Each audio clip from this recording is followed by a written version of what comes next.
McDonald's presents Burger Reviews by Hamburglar. Today's review, the hotter, juicier classic burgers. Mr. Hamburglar. Robble, robble. He said, of all the McDonald's burgers I've ever hamburgled, these are the hottest, juiciest, and tastiest. Robble. Hamburglary is on the rise. Get caught with a medium double cheeseburger meal for $6. Price and participation may vary. Promotion pricing may be lower than meal price. Comparison to prior classic burgers. Ba-da-ba-ba-ba. Hey Slate listeners, I'm Christina Cauterucci, the host of Slow Burn, Gaze Against Briggs. I want to tell you about a special event we're doing at the Tribeca Film Festival in New York City on June 13th. To celebrate the new season of Slow Burn and Pride Month, we'll be hosting an exclusive taping of the show with special guests including Eric Marcus, the host of Making Gay History. We'll dive deeper into this season and talk about the lasting impact of the Briggs Initiative and the continued fight over LGBTQ rights in schools.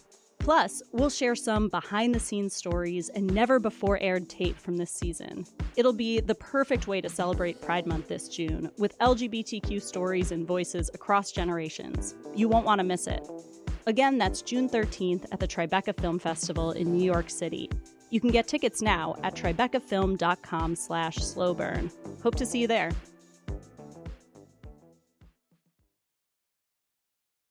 Just a heads up, there is some brief, spicy language in this one.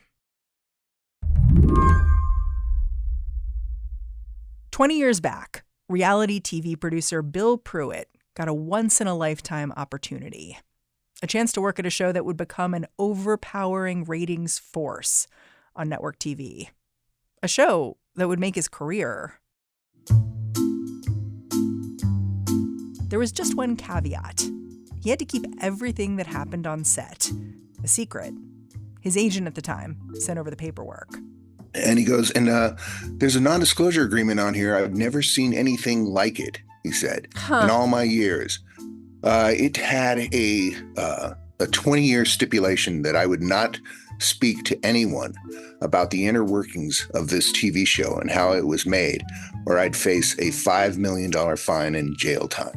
Jail time? It was daunting. Yeah, there were criminal prosecutions, so whatever that meant. The show Bill was about to work on? It was The Apprentice. Who will succeed, and who will fail, and who will be the apprentice? The show that would make Donald Trump a bona fide star.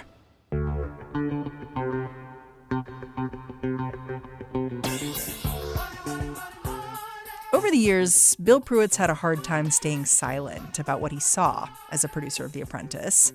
He struggles with a bit of a guilty conscience. In fact, when the infamous Access Hollywood tapes came out, with Trump talking about forcibly kissing women and worse, Bill came forward and said, yeah, that tracks. Bill Pruitt, who is a former Apprentice producer, sort of tantalizingly tweeted responding to that Access Hollywood video as a producer on seasons 1 and 2 of The Apprentice. I assure you, when it comes to the Trump tapes, there are far worse. This tweet went viral, kicking off years of speculation over whether there were more recordings of Trump leering at women or using racial epithets. And at Tuesday's press briefing, White House Press Secretary Sarah Huckabee Sanders vigorously defended the president. But she said she cannot guarantee that the American people will never hear a tape of President Trump using the N-word. For the latest update, until now, though, Bill's non-disclosure agreement meant he could not be very specific about what he'd seen and heard. This year, though, all that changed. The show aired in 2004, and so 20 years later, I think I'm pretty free to talk about what happened. Today on the show, an Apprentice producer finally gets into the details about what he saw and what he heard from Donald Trump. I'm Mary Harris. You're listening to What Next? Stick around.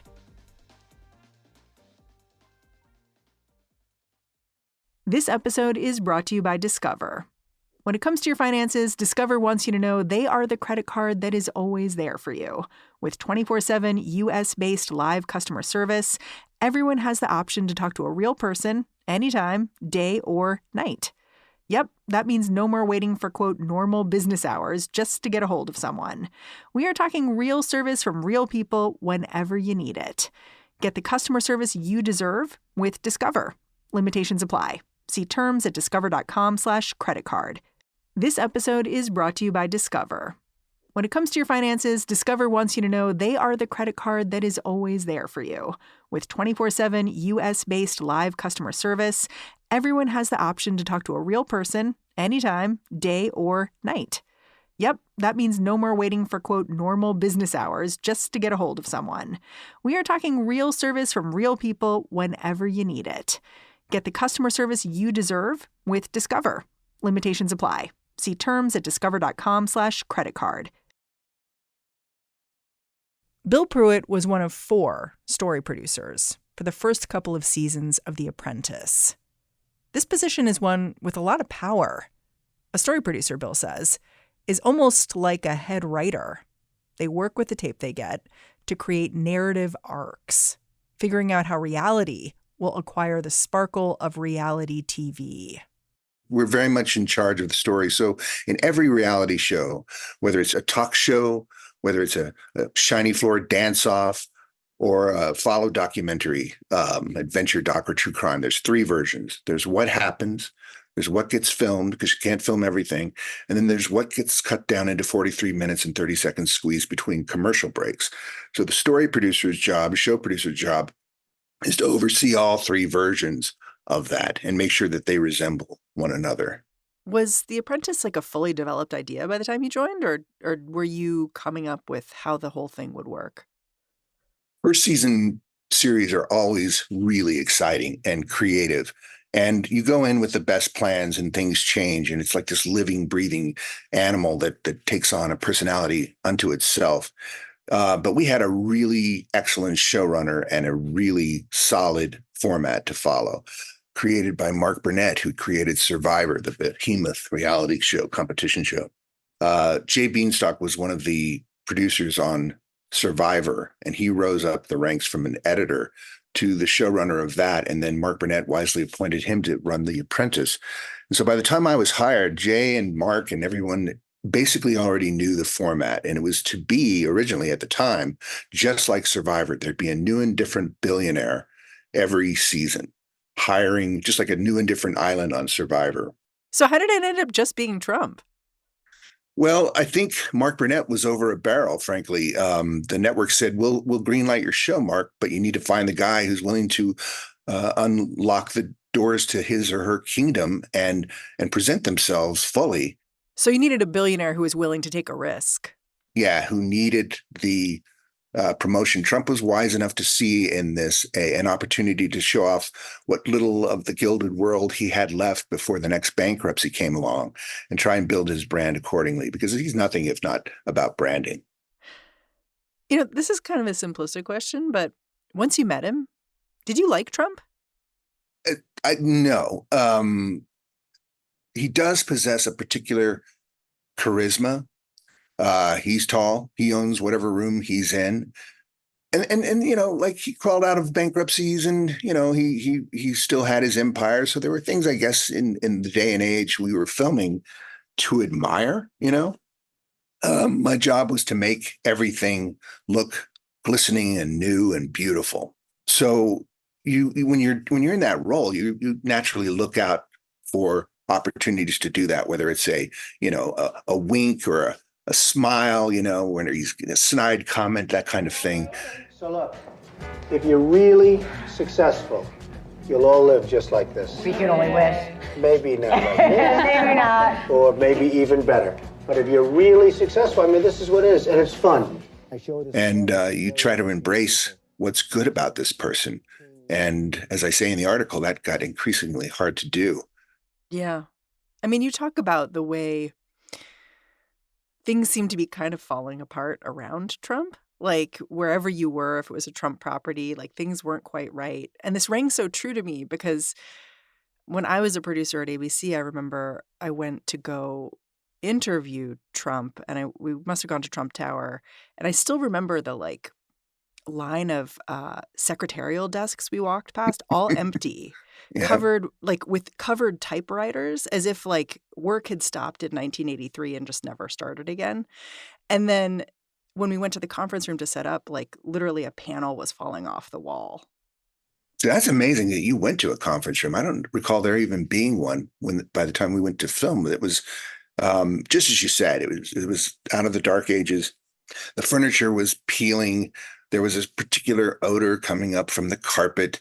The inside of that office was pretty startling and amazing. And Trump's office itself he had folders piled high. It was like somebody went in and tried to make it seem organized, but we very rarely went there. We just decided very early on we needed something to carry out what we thought, was important, and that was the boardroom. We built it.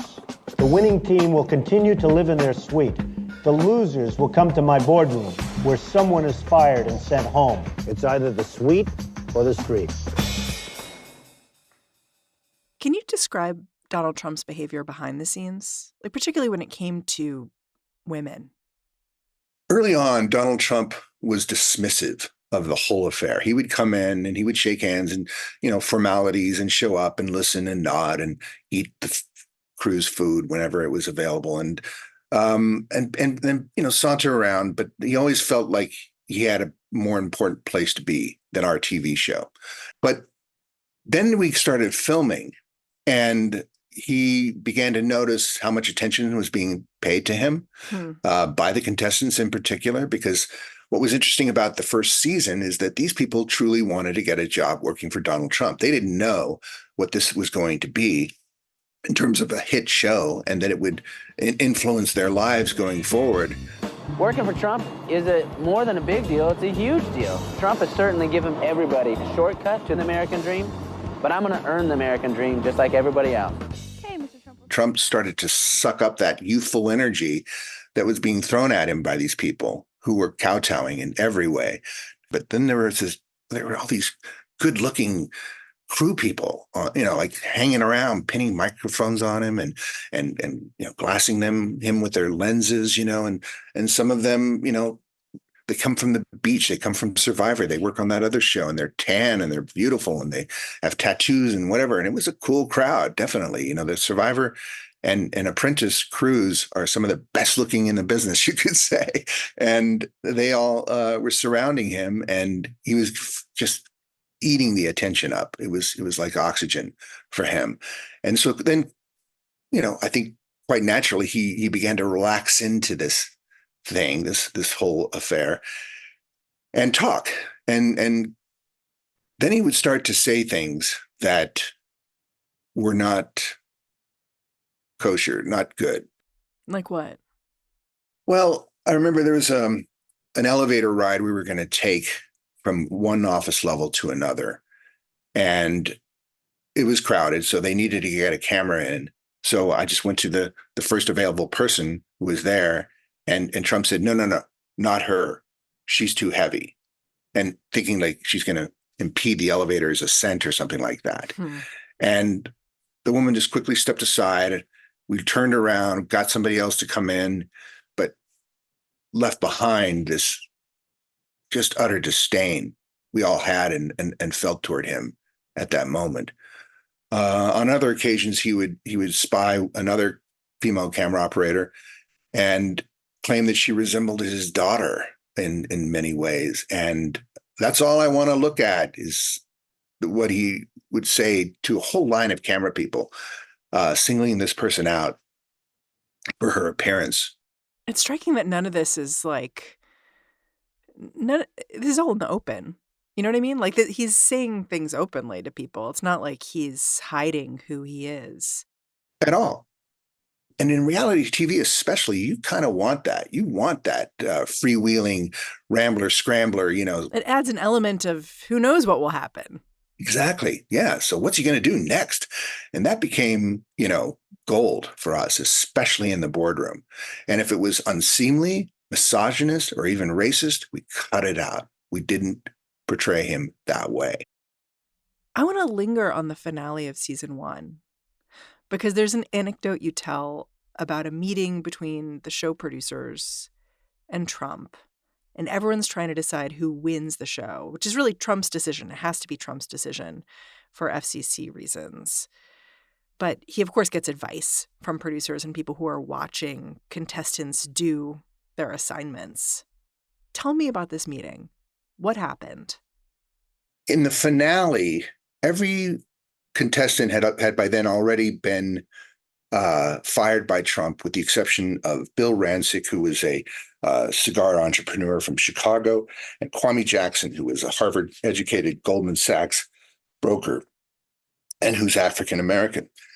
Carolyn Kepscher and George Ross were Trump's two advisors who were free to go about the business of observing all of the contestants in the field throughout the season. And they would come back and report to Trump what they saw or heard and the reasons why they think either Kwame Jackson or Bill Rancic should be the guy chosen to work for Trump. And this all happens and plays out in conversation, right, in the boardroom. And we should say, this was not a meeting that would ever be broadcast. It's just an editorial meeting in the background. Yeah. It's like, okay, here's what's going to happen. Here's what we're going to talk about. Here's how we're going to make it seem fair. And in this particular meeting, Carolyn Kepscher, she actually came out of herself in that conversation and spoke to the virtues of Kwame Jackson. But Trump wasn't buying it. He kept nodding his head in this way where he's grimacing and his head's bobbing. And you could tell there's some negative sentiment erupting inside him that he needs to say. And then he said it. And we all listened to him ask us, well, would America buy, he used the N-word, winning? And I was looking at Carolyn Kepscher at the time, and Carolyn happens to be this very blonde, blue-eyed, pale-skinned person. Her face went scarlet, went red at that moment. And I looked at Trump to see if he was joking, if this was going to be followed up with a shrug and a smile and a laugh or something, because I've never heard someone say that word in such a situation as that. I could not believe what I was hearing. And I don't remember what happened after that, but I remember thinking, we just have to stop. Like, meeting's over. Yeah, he's made up his mind, and on the most unconscionable terms. It's funny, I've talked to people on the show who were in my same capacity as producers. I said, do you remember that? And the person said, yeah, he would say that all the time in the back of the limo and whatever. Like, people heard what I heard all the time. Michael Cohen's said that publicly. And, there's racism everywhere, as we know. But this guy, cut forward to 2016, is running for the highest office in the land. And that's how he feels. That's how he speaks. Those are the words he says. We should note that this conversation that you're citing here, it was being recorded, right? Things have been recorded on this series that ought to be heard. And I know for a fact that they're out there somewhere. You think they ever will be heard? No, I don't, actually. It's been reported that no one back in post-production heard such a word said. And if they had access to all the edited footage to edit together, why wouldn't they have heard that? And I think that these recordings were done separately and organized separately because they were set aside in case the FCC rolled up on us. And that could have happened any time during the production of the show. We needed to hang on to those tapes to prove to anybody in the government that we weren't telling Trump who to fire and who to hire. Those tapes, however, would not have gone into, quote unquote, the system for editing. They never would have been heard. They would have been put aside. And I kind of think that tape recording at that moment was expunged from any system. I don't think anybody would in their right mind ever let that get out.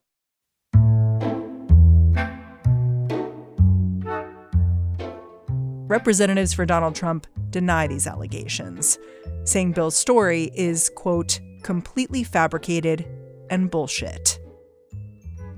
We'll be right back after a quick break.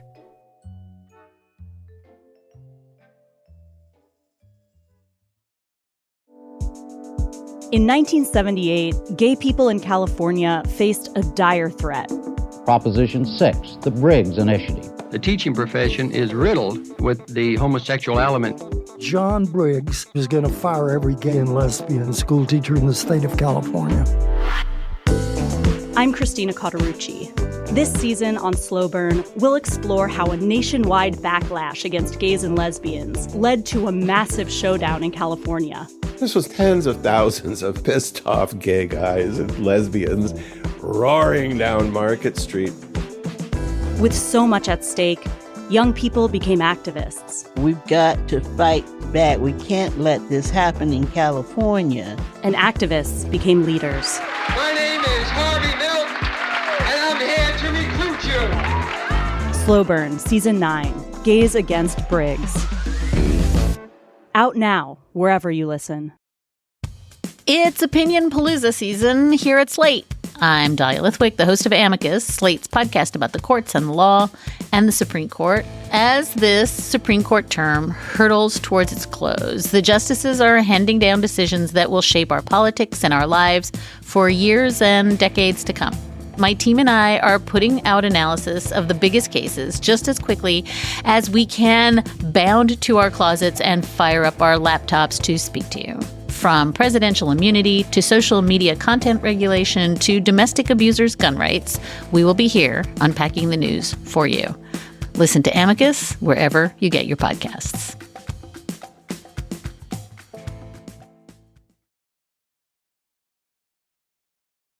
Bill Pruitt says he and his team on The Apprentice bent reality into entertainment, day in and day out. And not just when it came to Trump. Like, take a listen to the show's iconic theme song, For the Love of Money, by the OJs. Well, that's a classic example of how this show manipulated one thing into another. If you just take that one theme song, really dark cautionary tale, you know, what we would do for money. We would sell our sister, we would sell our brother out.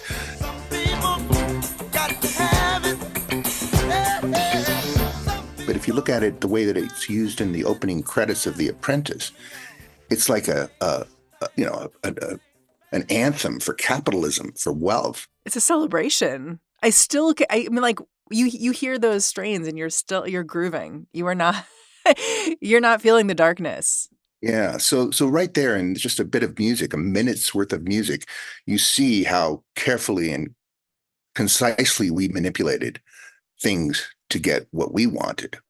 Can we talk about how The Apprentice made Donald Trump into someone who could be presidential? Because I was struck watching season 1, episode 1 of The Apprentice, how much Trump the candidate looks and sounds like Trump the Apprentice host.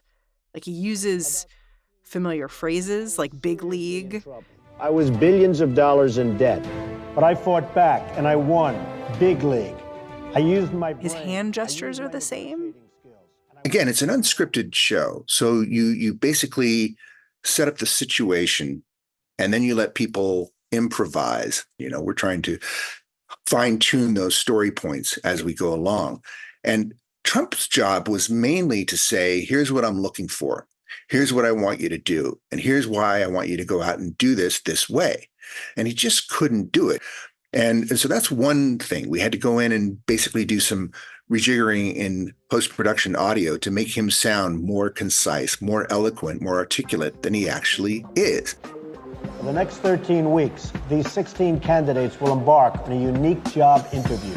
They'll live together in a suite in Trump Tower, one of the great buildings of the world, right on Fifth Avenue. They'll be divided into two groups. And so you can hear it in the first episode, Boardroom, where he doesn't know who these guys, what their names are. Nobody did. You know, he'd be like, you three, go back up to this, go out into the reception area. The rest of you go up to the loft, to the suite.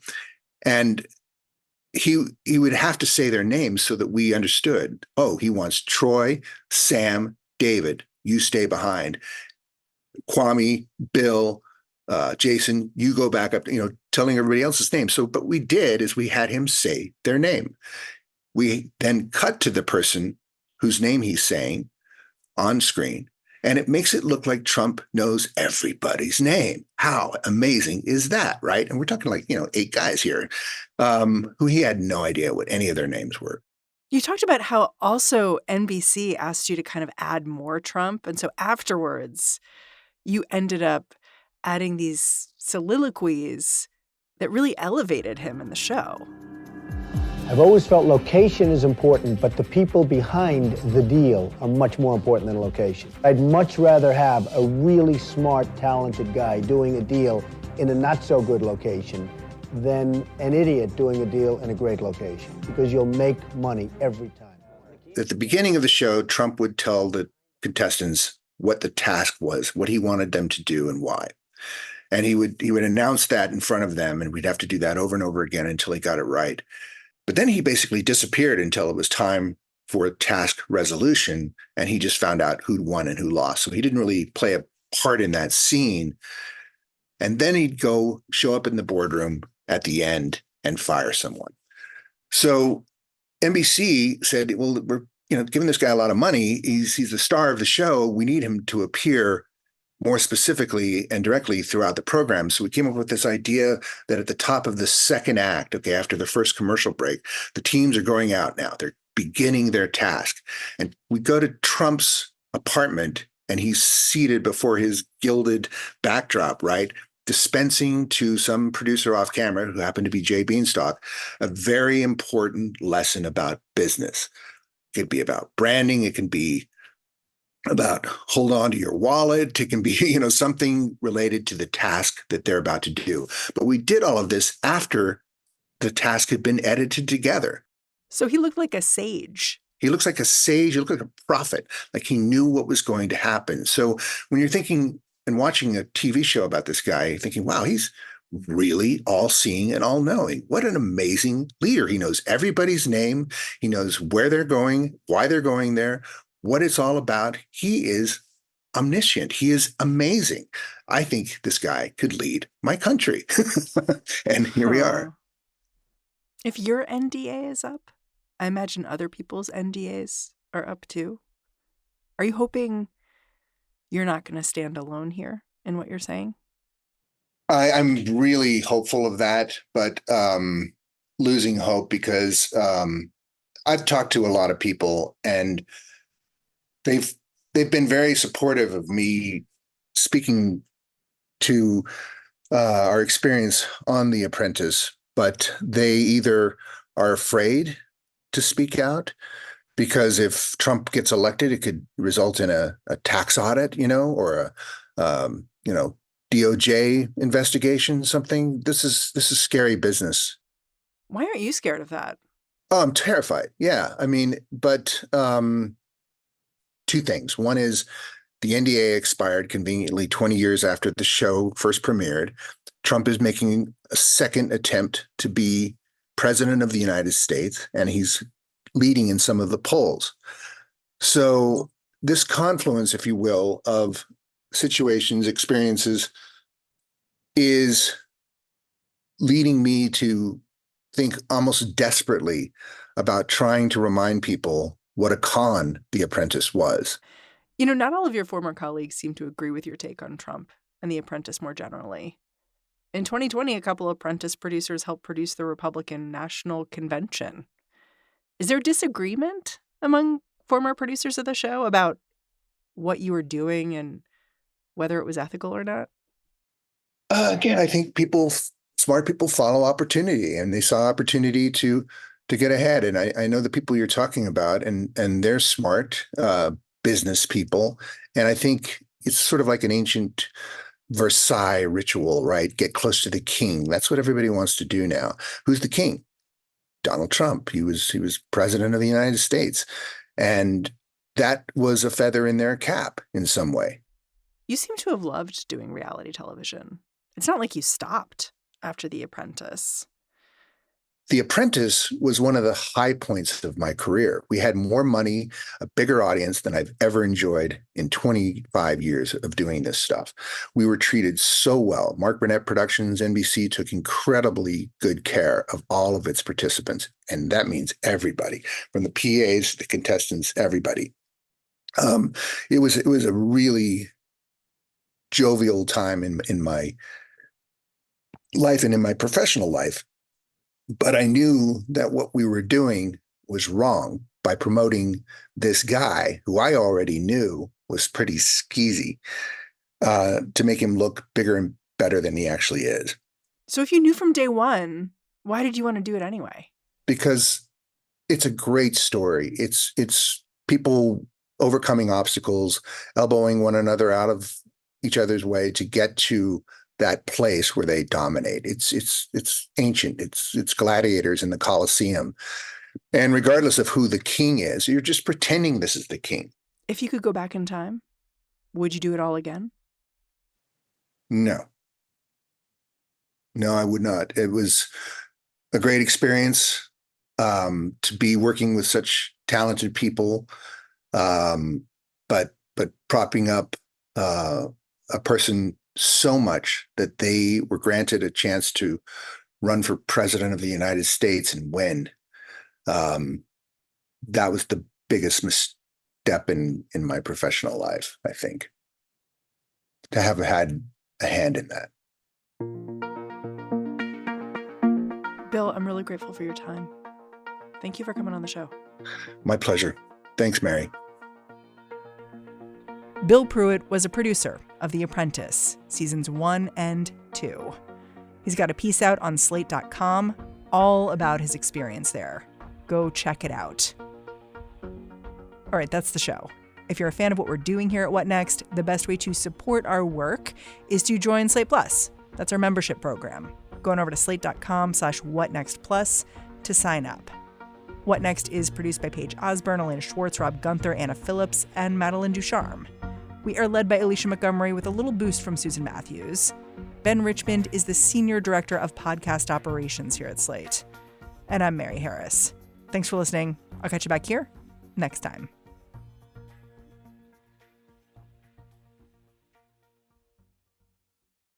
This episode is brought to you by Discover.